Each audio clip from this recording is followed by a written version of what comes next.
Hello বন্ধুরা, কালকে আমি ফেসবুক দেখতে দেখতে একটা রেসিপি চোখে পড়লো। তো আমিও নিজে আজকে প্রথম ট্রাই করছি আর তোমাদের সাথে শেয়ার করছি। তো দেখতে পাচ্ছ, একটা বাটির মধ্যে আমি অল্প মুড়ি নিয়েছি, ছোট এক বাটি মুড়ি, তার মধ্যে দুটো কাঁচা ডিম নিয়ে ভালো করে এটাকে মিশিয়ে নিলাম। ডিম আর মুড়ি খুব সুন্দরভাবে মিশিয়ে নিতে হবে।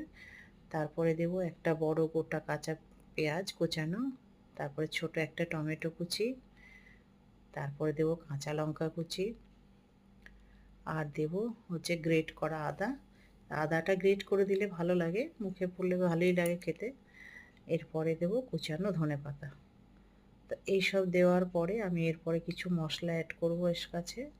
তো দিলাম প্রথমে 1 চামচ ধনে গুঁড়ো, 1 চামচ জিরে গুঁড়ো, 1 চামচ মতন কালো জিরে, তারপরে দেব চাট মশলা। চাট মশলাটা আমি হাতেই বানিয়েছি। তোমাদের চাট মশলা না থাকলে তোমরা ম্যাগি মশলা ব্যবহার করতে পারো।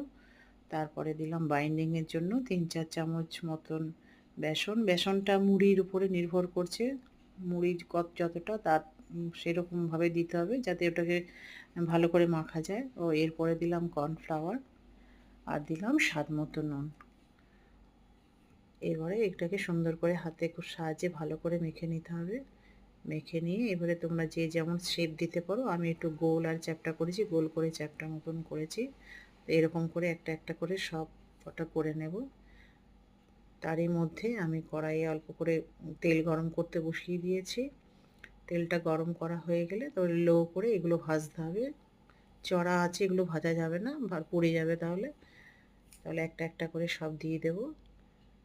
তো এইদিকে আমার মেয়েও ওইটার মধ্যে একটু চিজ দিয়েছে, চিজ দিয়ে এবার গোল গোল করে ও ভাজলো। এটাও খেতে খুব ভালো হয়েছিল বন্ধুরা। তা তোমরা এটাও খেতে পারো, ট্রাই করে দেখতে পারো। আর এটা খুব সুন্দর, অল্পর মধ্যে তাড়াতাড়ি, অল্প সময়ের মধ্যে তাড়াতাড়ি হয়ে যায়। তাই এক পিঠ ভাজা হয়ে গেলে আরেক পিঠ উল্টিয়ে দিলাম।